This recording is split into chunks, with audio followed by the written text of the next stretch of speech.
What is going on, you absolute legends? Another episode of 4x4 Camping and Adventures.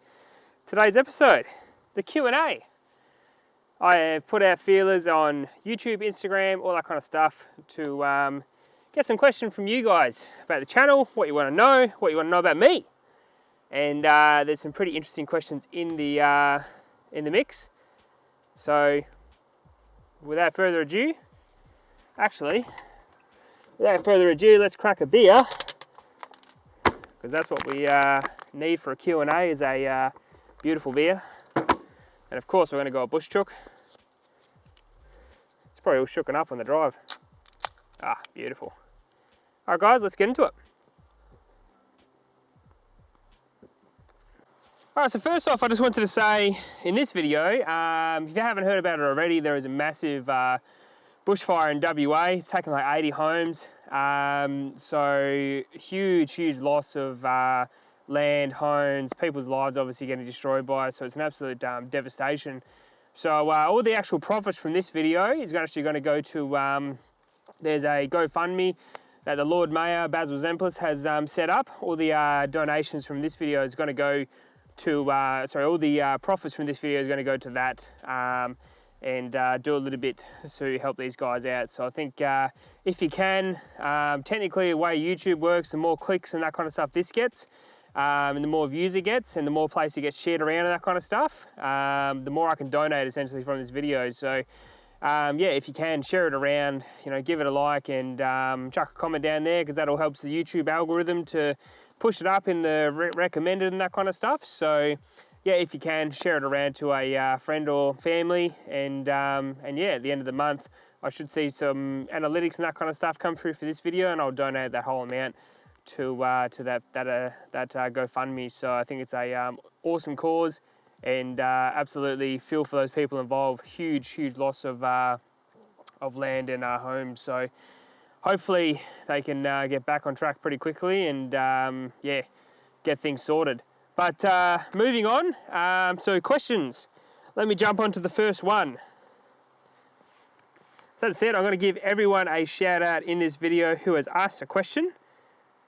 And I've got to be reasonably quick about this, because there is a huge storm coming through, and yeah, got to make sure I'm not going to get rained on. All right, let me start from the YouTube comments. Phil McActvey. Towing a large caravan capability and fuel consumption. Just an idea for a future video.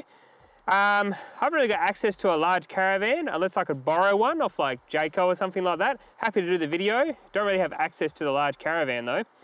I did do a towing video with my camper trailer where I think I went 1,044 Ks and averaged like 16 litres per 100 off the top of my head. So happy to do one. I just need someone to sort of lend me a large caravan that I can use and tow to sort of test it out. So Jayco or any of the brands out there that can let me borrow a caravan, hit me up, and I'll do the video. Another YouTuber, Getting Dirty 4x4 Adventures. He has a lovely Triton, and you should go subscribe to his channel. Will we ever see the Triton back on the channel one day? Show us original subscribers some love with another video on the old girl. Also, any details on the East Coast trip later this year would be great to catch up sometime. Answer your first question, yes, I need to film my last video, pretty sad, with the Triton. That's going to be filmed probably next weekend now, because it's going to be raining all weekend. So yes, happy to show the subscribers some love with the old girl. Also, any details on the East Coast trip later this year? Yes. My plan is to go from WA to Tasmania, and then go from Melbourne, South Australia, on the way back. Possibly Sydney, just depending how the time frame is going to go out. But I wanted to go into Tasmania for 2 weeks, spend a lot of time exploring that place, and then spend essentially a week on every state on the way back, and then head through South Australia, do the Telegraph track pretty much back into WA if possible, and then go through Esperance and then come back up to Perth. So yes, that's definitely in the plan, but it's just a matter of sort of making it all happen at the end of the year. Depending on COVID, obviously, is going to be the big one. Liam Kendall. Obviously, we love these cars for their off-road ability, but how do you find it day to day? Is it your daily driver, getting around car parks and getting the family in and out? I'd love to hear your thoughts on that. Yep, definitely drive it every day. So I've been mixing it between this and the Triton, but yes, pretty much drive this every day. Find a day-to-day beautiful car to drive, mate. It's very smooth, very easy to drive. You've got all the power in the world to overtake and that kind of stuff, big trucks. So no real dramas there. Family and that kind of stuff, getting in and out, never really had a drama. The back seats are huge, so you've got absolutely oodles of room for kids and that kind of stuff. And getting around car parks, that's probably the biggest one. Getting around car parks is a bit tricky. Actually, talking about the back seats, you can fit full-size adults in there and they have heaps of room as well. So if you have kids and that kind of stuff, yeah, you oodles of room in the back of this car. If you can fit adults in there, you can fit kids in there. Getting around car parks and that's probably the biggest bit. Getting around car parks can be a bit of an ordeal because this is 2 meters wide. And as you would know, they don't make car park spaces very big. So it can be a little bit of a bummer to park, but it has got a 360 camera and that makes it a lot easier to sort of guide yourself into the lines and that kind of stuff. I use that camera a lot when I'm parking. So, and obviously it's got sensors around everywhere, but yeah, definitely use that camera a lot. So awesome question there, Liam. Thank you.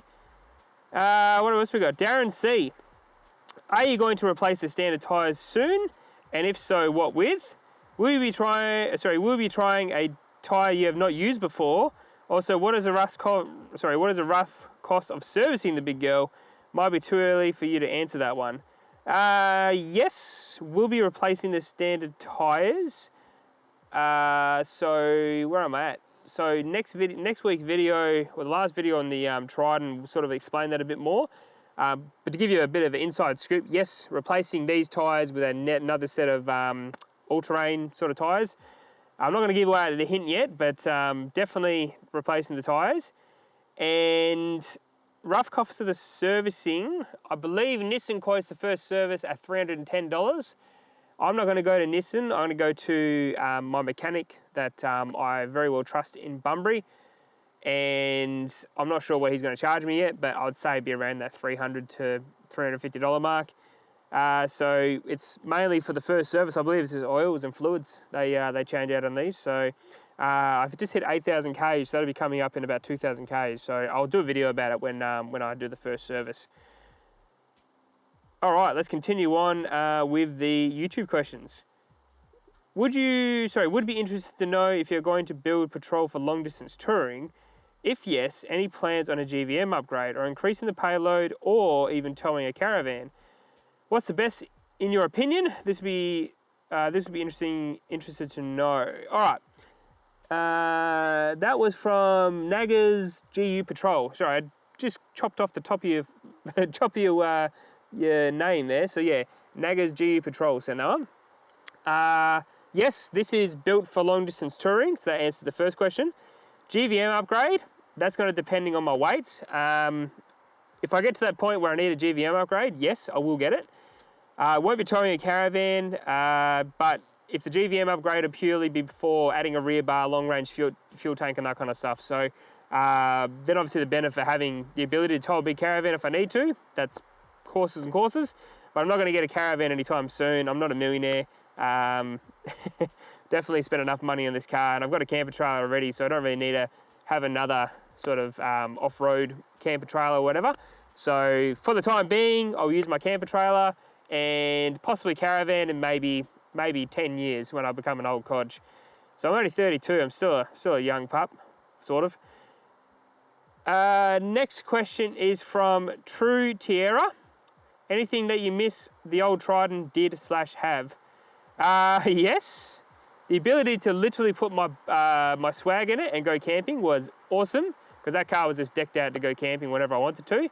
And the fact that I didn't have to worry about the paint was two things that I missed from the old Triton. All right, time for a drink, I think. So next is Cruz 3. Are you planning on getting a bull bar? And if so, from where? Thanks. Yes, I sure am, mate. It should be ready. I was talking the other day, actually. It should be ready at the end of February. there's not many bull bars for this car, so it'll probably give you a hint of which one I'm going. But yes, 100% of getting a bull bar. I can't really say if where yet, because I want to sort of leave that as a bit of a surprise, but you can sort of put 2 and 2 together because there's not many bull bars for these cars. So hopefully that gives you a hint to what I'm getting. Levi Jensen, are you planning on putting big tyres and a lift on the Patrol? And if so, are you thinking the Toyo RT again? And what's your future mods you're thinking of doing? So big tyres, no. Lift, maybe, depending. Lift for these cars is like $3,000, so it's a bit of money to push it up by 50 mil. And really the actual factory ground clearance due to the IFS system is 270. So you've already got quite a tall, lot of ground clearance. So, and for what I'm doing with the car, like touring, beach work, the occasional run down, maybe Harvey or something like that, I haven't really needed to have a big lift yet. So it's probably going to be on the cards maybe sometime down the track, but being that this has got a 5-year warranty, I don't really want to lose any warranty by meddling with the standard components as of yet. But it's definitely on the plans if I need to, if I start, grinding stuff underneath and that kind of stuff, and I feel like I'm using it more for, let's say, off-road tracks, which it's more of a touring car. This is to give you an idea. So down the track maybe, but it's probably a low chance. If so, are you thinking of putting the Toyo RTs again? And what are future mods you're thinking of doing? Tyres, I'm not going to give away yet. So, but yes, I will be putting new tyres on it. And future mods, yeah, man, heaps of future mods to go. Ball bar, we've got a full 12-volt system for Red Arc to go into it. We've got the draw system to go into it, water tank, water pump. We've got to put the pantry in. The travel buddy's got to be all hooked up to the 12-volt system. The sliders are going to go on. New tyres, obviously. I've got to put bash plates on underneath. Yeah. Still fair bit to go, mate, but of course I'll film the whole thing as I go. Thanks for the question, man. All right, so that's the YouTube questions answered. Let me jump onto my Instagram. What rims are they? These are ROH Invaders. They are a 30 plus offset, 18x9. That was from Twins07 Adventures. Dan2890 from Instagram. Biggest disadvantage or thing you miss most over the Triton? Disadvantage, probably the instant camping setup. And again, the paint. Like I don't really have to worry about the paint in the Triton because it was so scratched up anyway. So yeah, I really missed the having to not worry about my paint. Locknatious 4x4 Adventures, another YouTuber. Go subscribe to him. Which bull bar and winch you gonna get? Sorry man, can't really give that away yet. But if you sort of know, as I said, know about these cars, there's not many you can choose from. So you can sort of narrow it down, and it's not the Dash Off-Road one, if that sort of gives you a hint. Mitch Built. Will it make an appearance at Brunswick this winter? Yes. The 60. Shed skid before the new tyres go on. Well, these are all-wheel drive, so it's a little bit hard to do a shed skid unless I get the... If you go watch Dash Off-Road's video, he shows you how hard it is to do a skid in these things because it's got so many computers and that, and it tries to stop you to spin the wheels, obviously. I believe there is a 2-wheel drive lockup kit, but I'm pretty sure... I'm not sure if that actually allows you to still do skids or not, but no, probably won't be doing a shed skid. Mainly because it's probably going to be too damn hard just to make it do a skid, in my opinion. But a lot of fluffing around just to get it to rip a skid. Thanks for your question, man. Band Drifter Fan. That's a hell of a name, mate. Spare wheel moving from underneath? Nah. The size I'm going, the spare wheel is going to fit underneath. I don't want to put it on the roof rack purely for wind resistance, and I don't want to have something that heavy over my head when I'm trying to take it off. It's just dangerous, man. Like, I'm not interested in that. What else we got here? So, also thanks for the question, man. 3.2 _ Triton Tourer, which you all know as Declan. I did a video with first video on the Triton builds, actually. Declan. Is it supercharged? No. If not, would you consider it, or are you happy with the power output? Yeah, man, I'm actually really happy with the power output. I mean, it's got plenty of power. I haven't got used to it yet. it still sort of gives me a smile when I put my foot into it in second gear and you sort of build up to 100 Ks or whatever. Supercharging, that's a $12,000 exercise. So, as I said, I'm not made of money. I don't do a Patreon.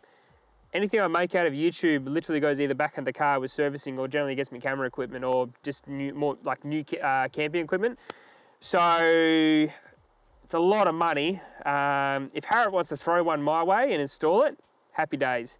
But not in the near future, mate, that's for sure. Maybe in a couple of years, but not in the near future. But if Harriet wants to throw one on there, mate, hit me up on my email. It's in my about section on my YouTube channel. Thanks for the question, man. Hope you're well with that awesome build you got going on there in your shed. Unpro Adventures, or Unpro_Adventures. Are you going to put a rear bar on the Y62? Yes, Razzler rear bar is going to go on the Y62. Thanks for the question, man. Zesty Patrol. Another awesome looking Patrol, Y62, same color as this, looks awesome, so go check him out on Instagram. Any plans for a rear bar and long range tank? Yes, absolutely, mate. Both those things are going to go on the car. Razzler rear bar, long range tank from, I think it's On Track Fabrication they make them, off the top of my head. But 100%, mate, going to put the long range tank in there. It's going to be a tourer, so want as much fuel as possible. One Chance Adventures. Do you have any interstate trips planned for the new beast? That's what it's getting built for, mate. So it's going to go to Tasmania, as I said earlier in the video, for the big trip. That's going to be a couple of thousand Ks thrown at it. And the year after that, I want to go to Cape York, do the Cape York trick in it. So hopefully then come across through the NT, see all that, and then come back down WA. So first trip's going to be down the bottom, second trip's down around the top. But definitely, man, plenty of interstate trips along the way. I think the one thing that COVID's taught me is do some trips, because no time like the present, because you don't know what's going to happen. Thanks for the question, man. Joshua Hayes, also a guy who had one of the videos on the Trident builds. He has a pretty wicked 76 series now. So go check him out on Instagram. So it's Joshua_Hayes_. If money wasn't an object, what would be the absolute dream build on the Y62? Whoa. Money was no object. Man, if money was no object, I would go 4-inch lift, like a full suspension camber kit. I'd get like custom-made suspension components so it all work perfectly. Twin turbo the motor, get like 1,000 horsepower out of it, just dumb numbers, but make it reliable, because again, money's no object. Put long range tank in it so I could actually drive 500 Ks with all that power. I'd probably keep it as a wagon, because I don't really think these look very nice as a dual cab ute. That's just my personal opinion, they just don't look right. So I'd probably keep it as a wagon. And yeah, full decked out rear, probably very similar to what I'm doing now, but everything you would do would just be that next level. So, you know, you have the water tank in the back, and I'll probably have a full kitchen set up in the back with like induction cooktops built into the drawer system. Like, you just go nuts, obviously, because, you know, money's no object. But I suppose on a like a performance, you know, side of things, I'd twin turbo it. End up, you know, with 1,000 horsepower or something stupid, put like 37s on it, you know, just go crazy. You know, chrome moly CVs, get them like custom made for the car, because as I said, money's no object, so you can do whatever you want. But yeah, it'd be a hell of a rig, but it'd probably end up costing like 250 grand, or as much as a standard 200 series build these days, I suppose. That's probably the other thing. Awesome question, man. But yeah, it'd be all performance stuff, because I think the rest of the car is pretty set up. Actually, you know what I would do? I would retrofit the new interior, get the full interior done with right-hand drive, so get it like fully retrofitted, so you can have the new interior in it. That'd be so wicked. But yeah, pretty crazy, man. But yeah, thanks for the question, buddy. Hope you're well. Cullum_child, again from Instagram. What are your plans for the channel? Do you hope to be ever able to rely on it for a job? Well, that's a good question. All right, so I do work full-time, to answer one question. This is definitely a part-time hobby sort of thing that I do. What are your plans for the channel? Well, at the moment, it's obviously everything about this car. Do you hope, I think for moving forward, after the car's done, I want to turn the channel into like similar to like trip in a van style, where me and the family are going out and doing trips and that kind of stuff, and like just showing you WA or wherever we're going, obviously.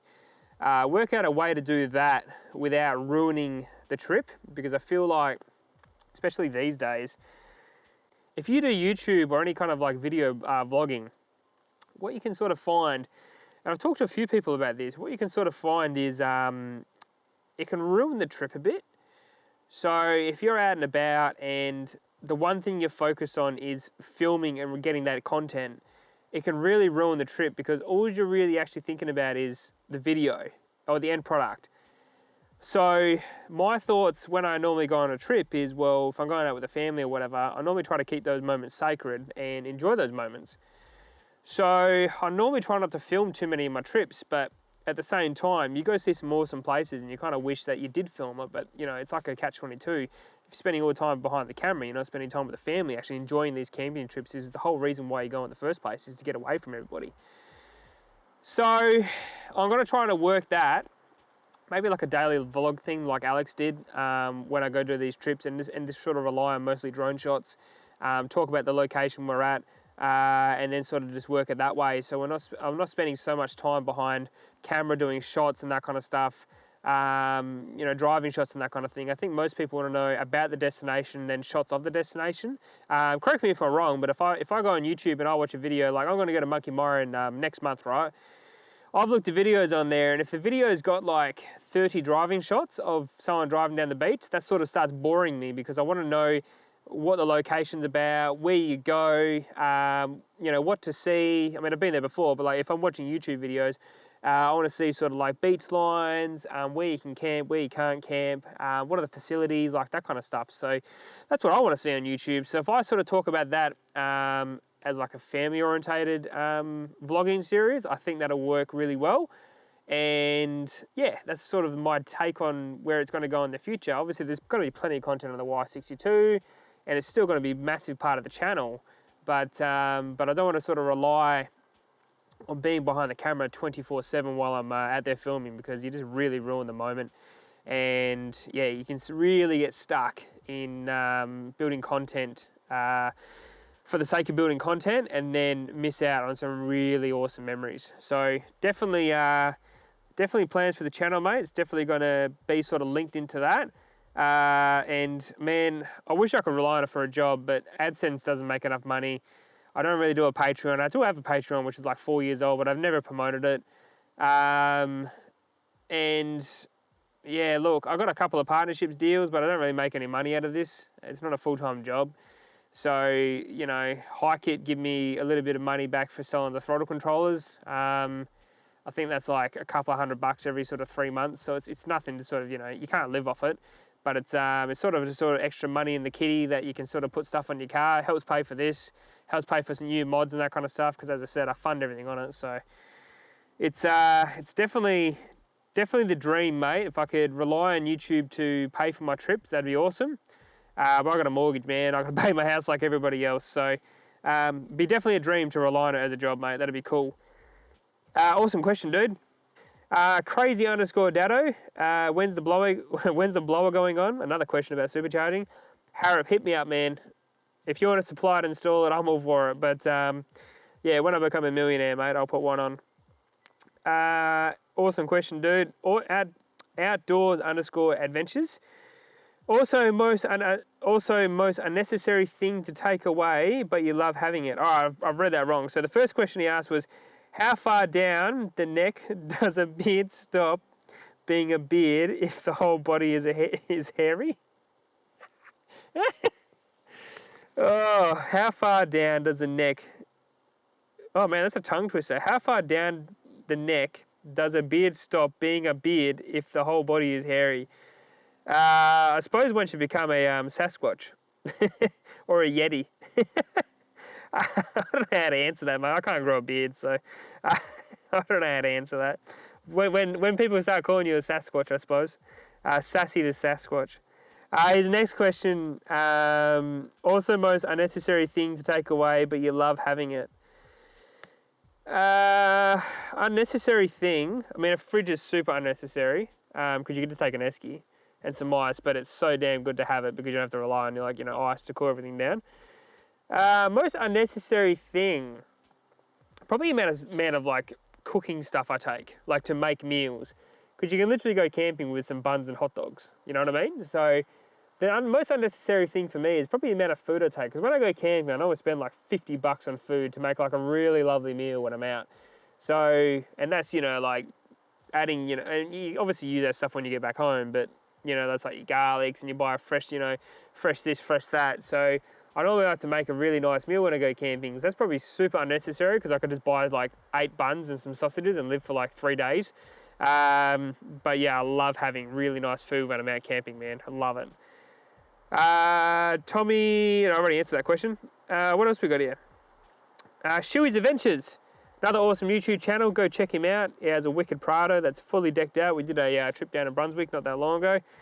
Honestly, why not a Lada? Mate, they're too expensive. Ladas are just, they just jumped up in price. You know, they're 100 grand now. It's just too expensive, mate. A Lada. Oh, I should get one actually. Just use it as like $1,000 bush hack. Matt, Westralian, awesome YouTube channel, man. You just cracked 1,000 subscribers. Go check out Matt's YouTube channel. He's an awesome dude and he does awesome content. Are you finding the process of modifying a stock vehicle again rewarding? Yes, man, I really am. Because I went through so many phases on the Triton because I didn't really think about how I wanted to build it up, and my camping started changing the way I wanted to go camping. So, like, before I bought this, I was 3 months into planning before I even bought it. So I had everything planned out before I even thought about doing anything. So, yeah, man, I'm really finding the reward of my vision coming to life. That's probably the most rewarding thing.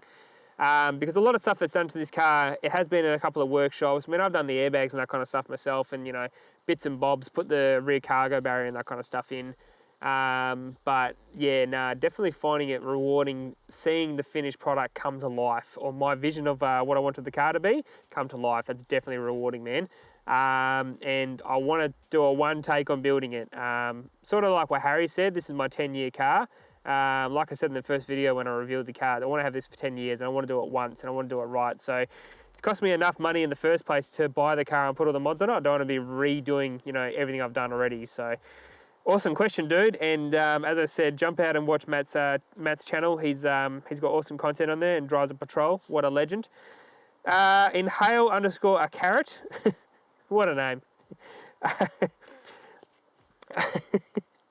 Inhale a carrot. Are you going to go for deep cycle lithium batteries? Yes. If so, who are you going with? Already got one, man. I plan to do a video on it once I've sort of tested it out a bit further, but I've got to give Buckaroony a shout out here. He got me onto Jordan from iTech World. They produce lithium batteries, a WA company, and they gave me a good price on a lithium battery, 105 amp hour lithium battery, which I tested out in my first trip with the boys, and that ran this angle for like 3 days straight. Did my travel buddy, didn't miss a beat. It weighs like 12 kilos, super light. It's got the prism cells and that kind of stuff in it, so I can handle all the rugged stuff. So yes, 100% going lithium. The brand I've gone with is iTech World. I might get a secondary one so I can have 210 amp hours in the car, but I'll see how 105 goes for the trip to Monkey Mire and see how sort of it runs everything. And I'll probably go solar as well. I'll get a solar blanket at some stage to recharge it. So it's probably for like longer trips and that kind of thing. So actually talking about iTech World, they actually sent me this as well. So didn't actually pay for this bit, but obviously paid for the battery. This guy here is actually a jump starter, and also has the ability to run 12 volt products. So I've actually done a bit of testing with this because I wanted to see how much it could sort of run a fridge. I get about 5 hours out of this. On this particular fridge, I get about 5 hours out of this jumper pack. And it's awesome for like beach runs. Until I get the whole rear setup done with like the upright fridge and that kind of stuff, and the drawer setup, this is like the next best thing because it's super light. It's you just recharge it with USB-C, but honestly, it literally fits in the handle, plug it in, and at the moment it's -1. It's keeping my beers cold. What else do you want? Yeah, go check them out. They're pretty cool little devices. But yeah, obviously long run, I'm going to give it a bit of a test and see what it's all about. I've already had it for well, just over a month now. But I've used it about 8 times, so it's definitely been, you know, been punished in the last 8, you know, because it's been out in the sun and that kind of stuff as well, so which is not apparently really good for lithium batteries. So, but I'm getting a good 5 hours of charge out of it just running this fridge. So, I mean, I reckon that's awesome. Like, for something that small to get 5 hours out of your fridge, if you're just doing like a beach run for like an afternoon sunset, or you're going down with the boys for like maybe lunch till like 5 o'clock or whatever, what else you need? That's so good. And if you haven't got a full 12-volt dual battery setup yet, and you just take your fridge down to the beach every now and then, maybe look at one of these instead of getting like a full 12-volt setup. Might be worth it. But anyway, I'll do a video later on, but yeah, they also sent me that little guy there, so cool little product.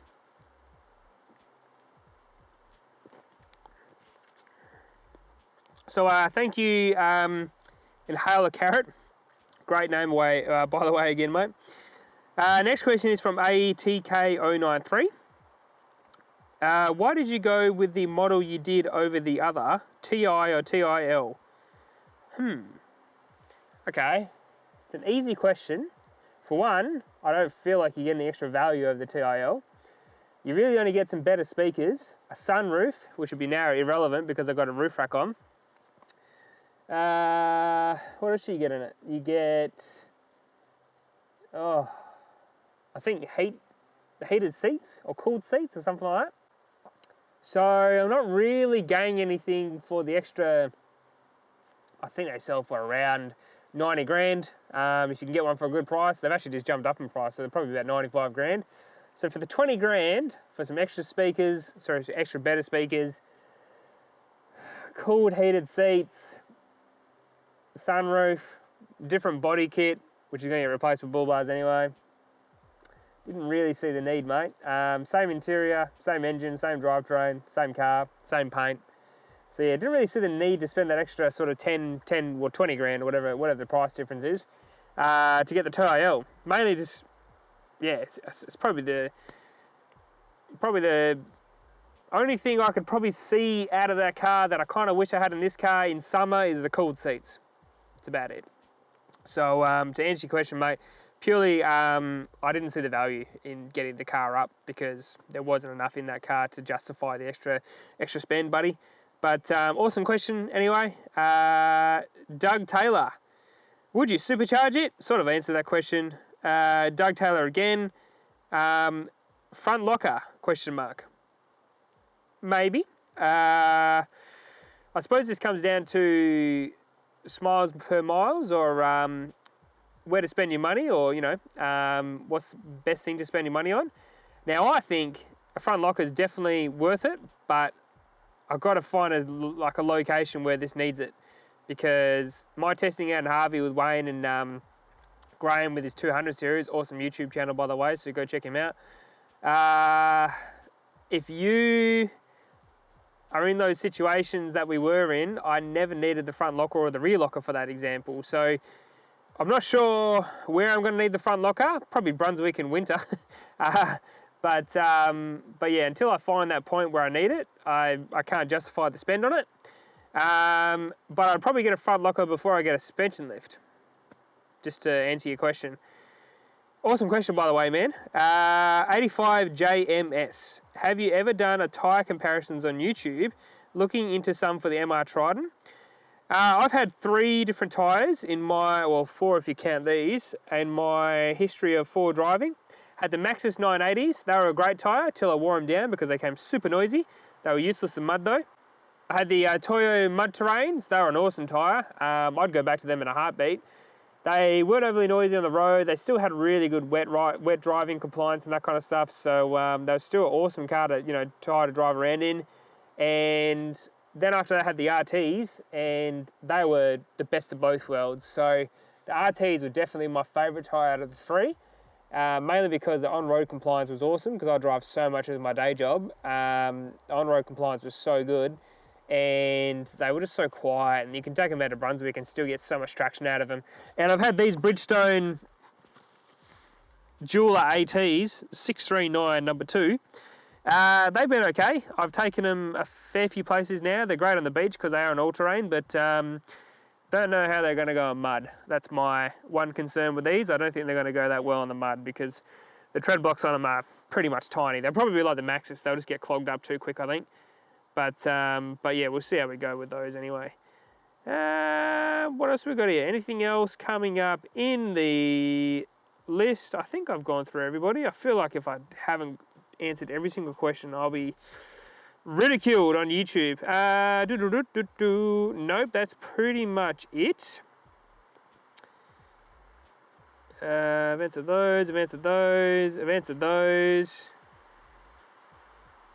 I feel like I've answered everything. All right. Awesome. So, hopefully, this video gives you a bit of an insight to what the channel is going to be doing. I had a bit of fun filming it as well. It's a nice, simple video. And it was interesting to see the fact that I'm not going to get rained on. I got this done in just over an hour. So, yeah, hopefully I don't get rained on. But, thank you for watching, as always. Please like and subscribe.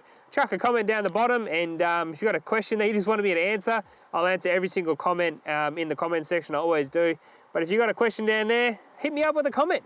As I said at the start of this video, all the proceeds of this video is going to go to that GoFundMe, that Basil Zemplitz, the Lord Mayor of Perth. So if you're at this point of the video, as I said, please hit that share button, share it to Instagram, put it in your story, I'll repost your story, all that kind of stuff. Share it on Facebook or whatever. The more clicks and that kind of stuff I get out of this video, obviously the more adverts that come on the video, which in turn gives the video more money, and that means the more money I can donate to the charity.